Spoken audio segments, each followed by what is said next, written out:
প্রশ্নেও pass, তৃতীয় প্রশ্নেও pass. 4 number প্রশ্নটাও জেনে রাখেন, কবরে কাজে লাগবে। শুনেই বলতেন কবর হলো জাহান্নামের প্রথম স্টেশন, কবর হলো আখিরাতের প্রথম স্টেশন। কবরের এই স্টেশনে যদি মাফ পাওয়া যায়, সামনে যতগুলো স্টেশন পার হতে হবে সবগুলারে সহজ করে দিবে কে? আর কবরের স্টেশনে যদি গন্ডগোল লাগে, সামনে আরো গন্ডগোল আছে না নাই? বেশি না কম? এজন্য বিশ্বনবী বলতেন আল কবর ইম্মা রাউদাতুম মিন রিয়াদিল জান্নাহ আও হুফরাতুম মিন হুফারিন নার। কবর হয়তো কারো জন্য জান্নাতের বাগান, কিংবা কারো জন্য জাহান্নামের গর্ত। আমরা আল্লাহর কাছে দোয়া করি, আল্লাহ আমাদের সকলের কবরগুলোর জান্নাতের বাগান বানিয়ে দাও। এজন্য বিশ্বনবী সব সময় দোয়া করতেন, আল্লাহুম্মা ইন্না নাউযু বিকা মিন আযাবিল কবর। ও আল্লাহ, কবরের আযাব থেকে তুমি আমাদের বাঁচাও। পড়ে না আমিন। বিশ্বনবী বলতেন, আমি দেখেছি কবরের মধ্যে তোমাদেরকে প্রশ্ন করা হবে, কবরে তোমাদের পরীক্ষা নেওয়া হবে। পুরো দুনিয়াটাই যেমনি পরীক্ষা, আখিরাতের প্রথম স্টেশন কবরেও পরীক্ষা আছে না নাই? আমরা মুহের মধ্যে পড়ে আছি, ঠিক কিনা? আমাদের চলাফেরা, কথাবার্তা, লাইফস্টাইল দেখলে মনেই হয় না যে আমরা মরব। মনে হয় যে 1000 বছর রাজত্ব করতে আমরা এসেছি, কেউ আমাদেরকে থামাতে পারবে না, কোনোদিন আমাদের মরণ হবে না। চিল্লায় বলেন ঠিক কিনা? এই দুনিয়াটা আসল জীবন না, আসল জীবন কবরের জীবন। এই দুনিয়ার দৃষ্টান্ত আল্লাহর কাছে হলো 4টা স্বর্ণের টুকরার মতো আর 3টা লাশের মতো। স্বর্ণের টুকরা কয়টা? লাশ কয়টা? বনি ইসরাইলের জামানাতে 3 জন যুবক কর্মের সন্ধানে, কাজের সন্ধানে বেরিয়েছিল। হঠাৎ করে তারা এক গুপ্তধন পেয়ে যায়। গুপ্তধনে তারা পেয়েছে 4টা বড় বড় স্বর্ণের টুকরা। কয়টা? মহা খুশি, খুশিতে বাকবাকুম। চিন্তা করলো আমরা আজীবন খেয়ে পড়ে চলে যেতে পারবো, কিছুই করা লাগবে না। 3 জন মিলে স্বর্ণ নিয়ে বসে প্ল্যান করলো, ভাগ বটোয়ারা করার আগে একজন বাজার থেকে রুটি কিনে নিয়ে আয়, আগে পেট ভরে খেয়ে নেই, তারপরে ভাগ বটোয়ারা। একজন রুটি আনতে গিয়েছে, ওই 2 জন ভাবতে শুরু করলো, যেটারে রুটি আনতে পাঠাইছে ওইটারে যদি মেরে দিতে পারি তাহলে ভাগাভাগির আর কোনো কাম নাই। স্বর্ণ কয়টা? তুই নিবি 2টা, আমি নেব 2টা। আর যে রুটি কিনতে গিয়েছে সে মনে মনে ভেবেছে রুটির মধ্যে বিষ মাখিয়ে নিয়ে যাই। কি মাখিয়ে নিয়ে যাই? ওই 2টা বিষ খাইয়া ঠুস সব। যেই চিন্তা ওই কাজ। রুটির মধ্যে বিষ মাখিয়ে নিয়ে এসেছে। 2 বন্ধু ওইটারে ধরে আঘাত করতে করতে দুনিয়া থেকে বিদায় করে দিয়েছে। এবার 2টা বলে, এইটারে মারতে অনেক কষ্ট হয়েছে, আগে খাইয়া লই, এরপরে তুই 2টা, আমি 2টা। এবার বিষ মাখানো রুটি খেয়ে ওরাও শেষ। আহা, আল্লাহু আকবার। 4টা স্বর্ণের টুকরা পড়ে আছে, 3টা লাশ পড়ে আছে। হাযিহি মাসালু হায়াতিদ দুনিয়া। এটা দুনিয়ার জীবনের দৃষ্টান্ত। এজন্য মানুষের স্বভাব হলো আরো চাই, আরো চাই। বিষ্ণু বললেন, লাউ লিকুল্লি ইবনি আদামা ওয়াদিয়াম মিন যাহাব। আল্লাহ বনি আদমের সবাইকে যদি এক একটা স্বর্ণের পাহাড়ের মালিক বানিয়ে দেয়, আহাব্বা আন ইয়াকুনা লাহু ওয়াদিয়ান, সে চাইবে কেমন করে আরেকটা স্বর্ণের পাহাড়ের মালিক হওয়া যায়। ও মিয়া, আমার যদি একটা স্বর্ণের পাহাড়ের মালিক বানায় দেয়, আমার 14 পুরুষ সে স্বর্ণের পাহাড় বেচা খেয়ে শেষ করতে পারবো? তা আরেকটা দিয়ে আমি কি করবো? সবাইকে যদি এক একটা স্বর্ণের পাহাড়েরও মালিক বানিয়ে দেয়া হয়, তারপরে প্রত্যেকে চাইবে কেমন করে আরেকটা পাহাড়ের মালিক হওয়া যায়। কারণ ওই যে খাই খাই, আরো লাগবে, আরো লাগবে। ওয়ালাই ইয়ামলা আফাহু ইল্লা তুরাব। কবরের মাটি ওর মুখে ঢোকার আগ পর্যন্ত ওর এই খাই খাই স্বভাবের বন্ধ হবে না। চিৎকার করে বলেন ঠিক কিনা? এজন্য আল্লাহ বললেন, কবরে না ঢুকলে তোমাদের এই আকাঙ্ক্ষা থামবে না, লোভ লালসা বন্ধ হবে না। হাত্তা যুরতুমুল মাকাবির, কবরে তোমাদেরকে যেতেই হবে, মরতে তোমাদেরকে হবেই। এই পৃথিবীতে কেউ থাকার জন্য আসে নাই, জোরে বলেন ঠিক কিনা? মরতেই হবে, যেতেই হবে, চলে যেতেই হবে। এজন্য বিশ্বনবী বলতেন, আকসিরু যিকরা হাযিমিল লাযাত। জীবনের সব স্বাদ আল্লাহকে নিঃস্বাদ করে দেয়, পানসা করে দেয়। ওই মৃত্যুর কথা বেশি বেশি স্মরণ করবা। জীবনের স্বাদ আল্লাহ সব কিছুকে পানসা করে দেয়। কোন জিনিস? মরণ। চিল্লায় বলেন কোন জিনিস?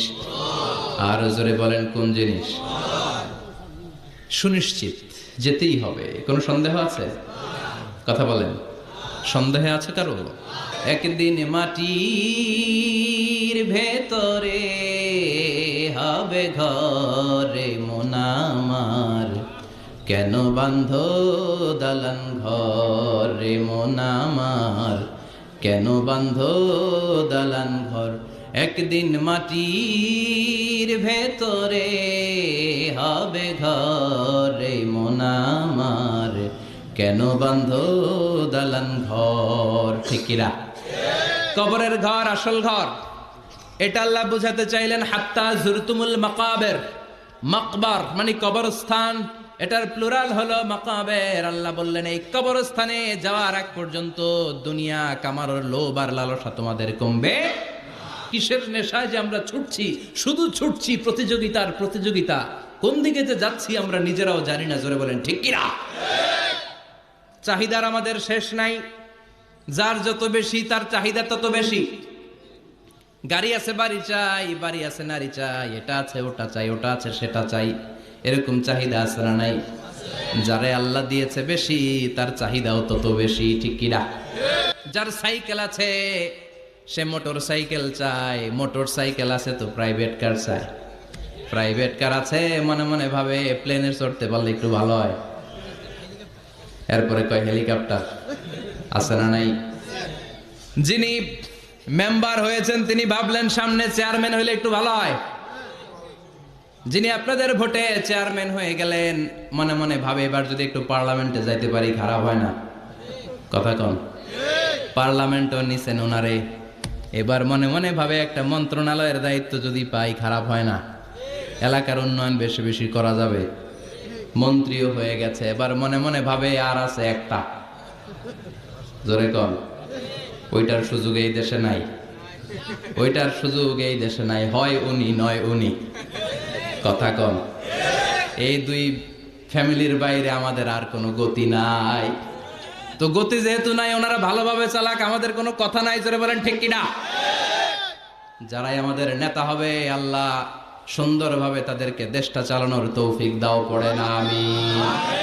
এজন্য আল্লাহ বললেন আলহাকুমুত তাকাসুরু হাত্তা যুরতুমুল মাকাবির, দুনিয়ার লোভ লালসা প্রতিযোগিতা তোমাদেরকে পাগল বানিয়ে দিয়েছে। পাগল পাগল হয়ে গিয়েছি, আরো চাই, আরো লাগবে আমার, আরো লাগবে, এরকম মানসিকতা আমাদের অন্তরের ভেতরে আছে না নাই? এই মানসিকতারে বলে ফকিরি মানসিকতা। কথা কন, বারবার যারা চায় রে কি বলেন? ফকিরনি। জুমার দিন জুমার নামাজের পরে 5 টাকা দিলেন, দেখবেন আপনারটা থাপা দিয়ে দৌড়ে আরেকজনের কাছে যায়, ওনারটা নিয়ে আবার আরেকজনের কাছে যায়। যেদিকে এই টাকা দেয় ওইদিকে উনি আসে না নাই? কারণ নাম হলো ফকির। নাম কি? আমরা সবাই এরকম ফকির। ধনী হলো একজন, তিনি কে? ইয়া আইয়ুহান নাসু আনতুমুল ফুকারাউ ইলাল্লাহ ওয়াল্লাহু হুয়াল গনিয়ুল হামিদ। আল্লাহ বললেন গোলাম তোরা সবাই ফকিরের বাচ্চা। আমরা কি? ওই যে কয় না ফকিরের বাচ্চা কইতে প্রেস্টিজে লাগে, কিন্তু কোরআনে কিন্তু আল্লাহ কয়ে দিস আনতুমুল ফুকারা ইলাল্লাহ, তোমরা সবাই আল্লাহর দিকে ফকির। কারণ আমরা রাতে দিনে সব সময় বিপদে পড়লে চাই একজনের কাছে, তিনি কে? অসুস্থ হলে কাঁদি একজনের কাছে, তিনি কে? তুফান হইলে বন্যা হলে একজন রে ডাকি, তিনি কে? তোমরা সম্পদের লোভে দুনিয়ার লোভে পাগলের মতো হয়ে গিয়েছো। ফকিরদের যেই স্বভাব সেরকম স্বভাব তোমাদের মধ্যে ঢুকেছে। ঠিক কিনা? আরো চাই, আরো লাগবে, আরো দাও, সব খামু, সব আমার। পেটটা এতটুকু, হ্যাঁ সব খাইব। পেট কদ্দুর, কিন্তু বলে কি সব খাবো। আনলিমিটেড ডিমান্ড, শেষ নাই। প্রতিযোগিতার পর প্রতিযোগিতা। উনার কত টাকা, আমার টাকা তার চেয়ে বেশি লাগবে। ওর বাড়ি কয়টা, আমার বাড়ি আর কয়েকটা বাড়ানো লাগবে। ওর বিল্ডিং যদি হয় 5 তলা, আমার লাগবে 6 তলা। কিন্তু উনি তাহাজ্জুদ পড়ে, আমারও তাহাজ্জুদ পড়া লাগবে। এই টেনশন আছে নাকি? কথা বলেন। ওনার বাড়ি 5 তলা, আমারটা লাগবে 8 তলা। বিষ্ণু বলেছেন one of the minor sign before the day of judgement, people will start to compete to construct high rise buildings. কিয়ামতের আগে লোকজন বড় বড় বিল্ডিং বানানোর প্রতিযোগিতা শুরু করে দিবে। ওয়া আনতারাল হুফাতাল উরাতাল আলাতা রিয়া আশাইয়াতা তাওয়ালুনা ফিল বুনিয়ান। বিষ্ণু বললেন তোমরা দেখবে এমন কিছু লোক সমাজের গরিব ছিল, পায়ে দেওয়ার মতো জুতা ছিল না, গায়ে দেওয়ার মতো জামা ছিল না, পেটে দেওয়ার মতো খাবার ছিল না, হু হু করে তারা বড় লোক হয়ে গিয়েছে। আর সমাজের এদিকে সেদিকে আনাচে কানাচে বিল্ডিং বানানোর প্রতিযোগিতা করতে শুরু করেছে। সম্পদ তোমাদেরকে পাগল বানিয়ে দিয়েছে। আলহাকুমুত তাকাসুর, এই সম্পদের মায়া কোনোদিন তোমাদের কমবে না। হাত্তা যুরতুমুল মাকাবির, যতদিন না তোমরা কবরের ভেতরে ঢুকবা। ইসলাম সম্পদ উপার্জন করতে বাধা দেয় না, তবে সেটা হতে হবে হালাল পন্থায়, ঠিক কিনা? কারণ হালালে বরকত দিয়েছে কে? হারামে কোনো বরকত আছে? চিল্লায় বলেন। আচ্ছা বলেন তো, গরু খাওয়া হালাল না হারাম? কুকুরের গোশত খাওয়া হারাম। বাংলাদেশে কি বেশি বেশি গরু জবাই হয় না কুকুর? গরু। গরু বছরে বাচ্চা দেয় কয়টা? একটা। কুকুর বাচ্চা দেয় কয়টা? 6টা 7টা, অনেকগুলো। তারপরেও বাংলার জমিনে গরু বেশি না কুকুর বেশি? সুবহানাল্লাহ পড়বেন না? গরু খাইলামও বেশি, গরু জবাই করলামও বেশি, আবার গরু বাচ্চাও দিল কম। কুকুর খাইলাম না, কুকুর জবাইও করলাম না, কুকুর বাচ্চা দিল অনেক, কিন্তু কুকুর কম, গরু বেশি। কারণ গরু খাওয়া হালাল, আর হালালে বরকত ঢুকিয়ে দিয়েছে কে? এজন্য আল্লাহ বললেন গোলাম হালালে বরকত, হালাল পন্থায় কোটি কোটি টাকার মালিক হন, ইসলামে বাধা নাই। তবে নিসাব পরিমাণ সম্পদ হলে যাকাত দিতে বলেছে কে? ওয়াফি আমওয়ালিহিম হাক্কুন লিসসাইলি ওয়াল মাহরুম। তোমার সম্পদের মালিক শুধু তুমি নও, না খেয়ে থাকা সমাজের গরিবদের ওই সম্পদে ভাগ আছে না নাই? অনেকে যাকাতের শাড়ি দেয়, যাকাতের লুঙ্গি দেয়। যাকাতের শাড়ি বলতে, যাকাতের লুঙ্গি বলতে কোনো লুঙ্গি নাই, ঠিক কিনা? যাকাত হচ্ছে এমন পরিমাণে সম্পদ আপনি একজনকে দিয়ে দিবেন, ওই সম্পদ পেয়ে জীবনে আর কোনো দিন যেন তার আরেক জায়গায় যাকাতের টাকা নিতে হাত পাতা না লাগে। সাইয়েদনা মুসা আলাইহিস সালামের চাচাতো ভাই মুসা আলাইহিস সালাম বললেন কারণ যাকাত দাও। কয় কেন দিমু? কারণ আল্লাহ তোমারে সম্পদ দিয়েছে। কারণ বলে কোন আল্লাহ টাল্লাহ আমারে সম্পদ দেয় নাই। ইন্নামা উতিতুহু আলা ইলমিন ইনদি, আমার বুদ্ধি খাটিয়ে সম্পদের মালিক আমি হয়েছি। আমার ব্রেন খাটাইছি মিয়া, বুদ্ধি খাটাইছি, মাথার ঘাম পায়ে ফেলে আমি সম্পদ কামাইছি, কোনো জাকাত টাকা দিব না। সাইয়েদনা মুসা আলাইহিস সালাম বললেন দাওয়াত দেওয়ার দায়িত্ব আমার, দাওয়াত দিলাম, যাকাত দাও, না হলে কঠিন আযাব তোমার উপর চেপে বসবে।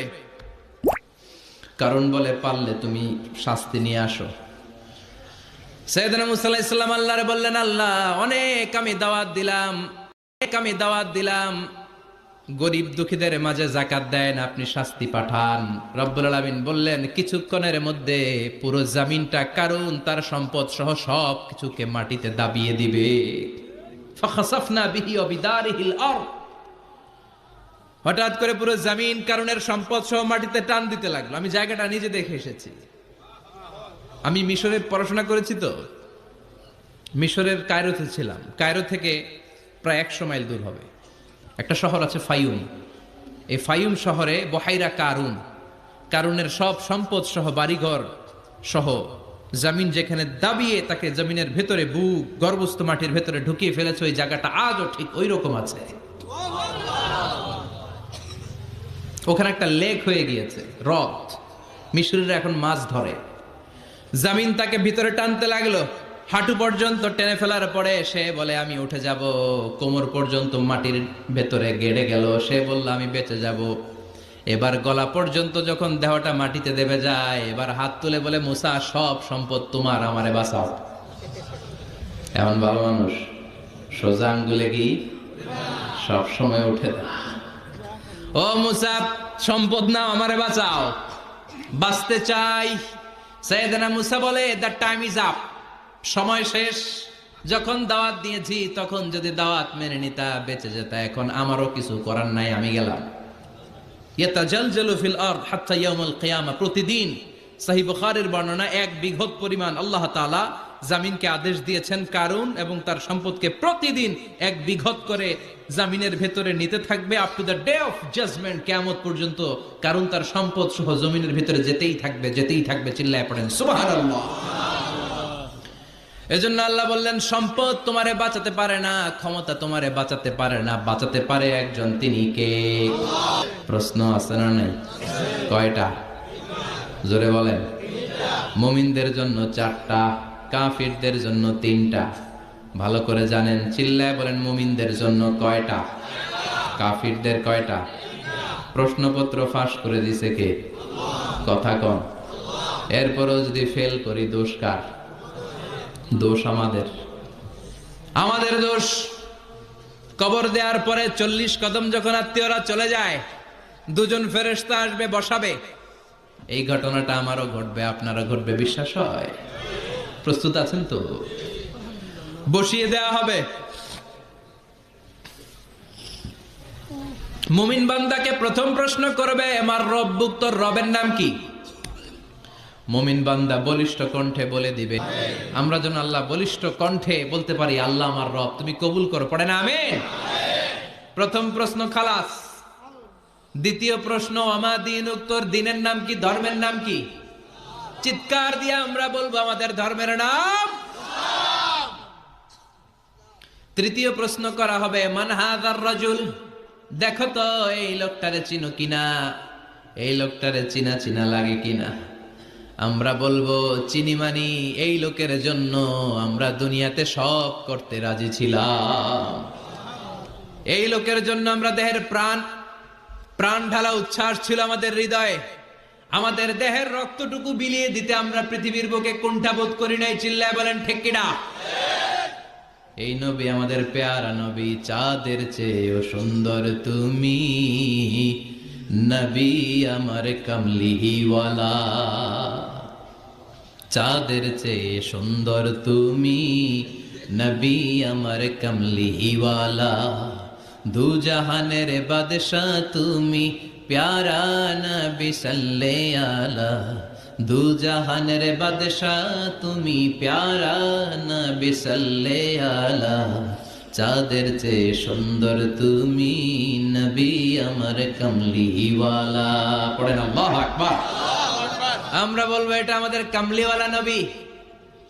এই নবীর অনুসরণ আমরা করেছি, এই নবীর কথা আমরা দুনিয়ায় মেনেছি। তার মানে প্রথম প্রশ্নেও পাস, দ্বিতীয় প্রশ্নেও পাস, তৃতীয় প্রশ্নেও পাস। এবার মুমিনদের জন্য এক্সট্রা একটা কোশ্চেন আছে না নাই? 4 নাম্বার প্রশ্নটাও জেনে রাখেন, কবরে কাজে লাগবে। তখন জিজ্ঞেস করা হবে, ওমা ইলমুক, ওমা ইলমুক, what is the source of your knowledge, what is the source of your answer. এই যে 3টা প্রশ্নের উত্তর দিতে পারলা বাঘের বাচ্চার মতো, তথ্যসূত্র কি? What is the reference? করতে শিখছো, কোত্থেকে শিখেছেন বলে আসতে হবে। আমরা বলবো, আমরা কোরআন থেকে শিখেছি, হাদিস থেকে শিখেছি, মাহফিলগুলোতে জেনেছি, বয়ানগুলো থেকে শিখেছি। পড়েন সুবহানাল্লাহ। 4টা প্রশ্নের উত্তর যখন আপনি দিয়ে দিবেন, ফেরেশতারা বলবে আহলান ওয়া সাহলান, কংগ্রাচুলেশন। কি বলবে?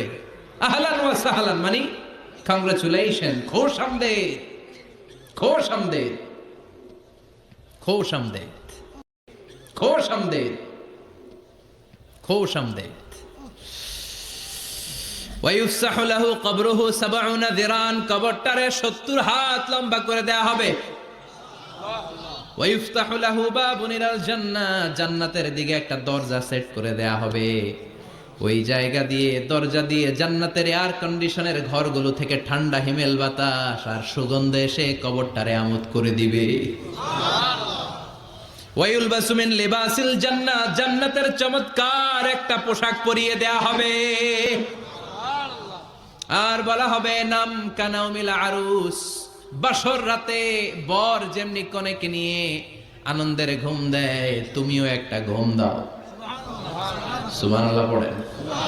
নাম কানাউমিল আরুস, বাসর রাতে বর যেমনি কনেকে নিয়ে ঘুমায়, ঘুমাও, ঘুমাও। মধুর একটা ঘুম আপনার সেদিন হবে। ইসরাফিলের সিঙ্গার আওয়াজ, ওই হুইসেল বাজার আগ পর্যন্ত ওই ঘুম কেউ আপনার ভাঙাতে পারবে না। আল্লাহ কবরের 4টা প্রশ্ন, এগুলোর সঠিক উত্তর দিয়ে জান্নাতের পোশাক পরে আমরাও যেন ঘুমিয়ে থাকতে পারি, তৌফিকে দাও। আর জোরে পড়ে না আমিন। এবার নাস্তিকদের পালা। বামপন্থীদের পালা, রামপন্থীদের পালা, ইসলাম বিরোধীদের পালা, কোরআন বিরোধীদের পালা, নবী বিরোধীদের পালা। ওদের সামনে দুজন ফেরেশতা আসবে, আসওয়াদান আজরাকান। আসওয়াদান আজরাকান, নীলাভ চোখ, কালো গাত্রবর্ণের। নীলাভ চোখ, চোখগুলো নীল, গায়ের কালার হবে কালো। তাহলে কি ভয়ঙ্কর চেহারা হবে ফেরেশতা দুজনের। এসে বলবে, ওঠ, বস। মার রব্বুক, তোর রবের নাম কি? কয় জানি না। কি কয়? জানি না। লা আদ্রি, আমি জানি না। আমি অমুক নেতার পিছনে পিছনে ঘুরতাম, খালি এটা মনে আছে। আমি মাও সেতুংকে নেতা মানতাম, আমি কার্ল মার্কসকে নেতা মানতাম, আমি নেতা খেতাদের পিছনে ঘুরতাম। রব কি, ইসলাম কি, দিন কি, কিচ্ছু আমি জানি না। মাফ চাই, জানি না। দ্বিতীয় প্রশ্ন, আমা দিন, উত্তর ধর্মের নাম কি? কয় আমার কোনো ধর্ম নাই, আমার কোনো ধর্ম নাই, আমি হলাম নাস্তিক। আমি কি? কথা বলেন, আমি কি? আমি এক প্যাকেটের বিরিয়ানির সন্ধান পাইলে শাহবাগের প্রজন্ম চত্বরে যায় ডান্স দিতাম। এরকম ডাকাইত আছে না নাই? ওমা দিন, উত্তর ধর্ম কি? কয় জানি না, মাফসারি। আমি কিচ্ছু জানি না, ধর্ম টর্ম নাই আমার, আমি নাস্তিক। ফেরেশতারা বলবে, ও তুমি নাস্তিক, দাঁড়াও, আর একটা বাকি প্রশ্ন, এরপরে খেলা শুরু। ঠিক কিনা? 3 নাম্বার প্রশ্ন, ওমান হাদার রাজুল, এই লোকটাকে চিনো কিনা দেখো। নাস্তিক বলবে, না চিনি না, তবে নাম শুনেছি, ওনার বিরুদ্ধে আমি ব্লগে লিখতাম। এরকম ব্লগার আছে না নাই? ওনার পারিবারিক জীবন নিয়ে আমি মানুষের মধ্যে সন্দেহ উস্কে দিতাম। ওনার পুত পবিত্র চরিত্রের ব্যাপারে আমি দুনিয়ার বুকে মন্দ কথা বলতাম। ওনারে আমি গালি দিতাম। আমি ছিলাম ওনার বিরুদ্ধ শক্তি, ওনার পক্ষের কোন শক্তি আমি ছিলাম না, আমি সব সময় ওনার বিপক্ষে ছিলাম। ফেরেশতারা বলবে, হায় হায়, তুই তো ডবল জিরো। 100তে কত পাইছে? কথা কম। লা দারাইতা ওয়ালা তালাইতা, কিছুই পারলি না, তুই তো পোড়া কপাল। ফায়ুতরাকু মিন মাতারিক মিন হাদিদ, লোহার একটা হাতুড়ি থাকবে, এক হাতুড়ির বাড়িতে মাথাটা ছিন্ন বিচ্ছিন্ন হয়ে যাবে, দেহটা জমিনের মধ্যে ঢুকে যাবে। তার চিৎকারে ওই কবরস্থানটা থার থার করে কাঁপবে, কিন্তু কেউ শুনবে না। মানুষ আর জিন ছাড়া সবাই শুনবে। এজন্য মাঝে মাঝে কবরস্থানে দেখবেন গরু বেঁধে রাখলে রশি টুসি সিরা গরু দেয় দৌড়। আছে না? এক একটা আঘাত এসে ছিন্ন বিচ্ছিন্ন হয়ে যাবে। ইউকালু লিল আরদি, জমিনকে বলা হবে, ইলতাইমি, চাপ দাও, প্রেসার মারো। ফাতাখতালিফা আদলাউহু, দেহের এই পাজরগুলো, ডান দিকের পাজর বাম দিকে যাবে, বাম দিকের পাজর ডান দিকে আসবে, পুরো দেহটা পাউডার হয়ে যাবে। তার এক একটা চিৎকারে পুরো কবরস্থান থার থার করে কাঁপবে। হাত্তা সা, আর এই খেলা চলতে থাকবে ইসরাফিলের সিংহা পর্যন্ত। মুমিনের ঘুম চলতে থাকবে ইসরাফিলের, আর ওর সাথে ফেরেশতাদের খেলা আছে না নাই? এটার নাম ফাইনাল খেলা। কি খেলা? কথা বলেন। এজন্য মাঝে মাঝে কবরস্থানে যাওয়ার দরকার আছে না নাই? বিশ্বনবী বলেছেন, নাহাইতুকুম আন জিয়ারাতিল কবুর, আমি এক সময় কবর জিয়ারত করতে নিষেধ করতাম। আল আনা ফাজুরুহা, এখন বললাম কবর জিয়ারত করার সমস্যা নাই, কিন্তু কবরে পড়ে থাকা ব্যক্তিটার কাছে কিছু চাওয়া যাবে নাকি? কথা বলেন। কবর জিয়ারত করবেন, যে সালাম দিবেন, কি দিবেন? আসসালামু আলাইকুম আহলা দিয়ার মিনাল মুমিনিন ওয়াল মুসলিমিন ওয়া ইন্না ইনশাআল্লাহু বিকুম লাহিকুন, আনতুম লানা সালাফ ওয়া নাহনু লাকুম তাবা, ইয়ারহামুল্লাহ আল মুস্তাকদিমিনা মিন্না ওয়াল মুস্তাখিরিন, নাসআলুল্লাহ লানা ওয়া লাকুমুল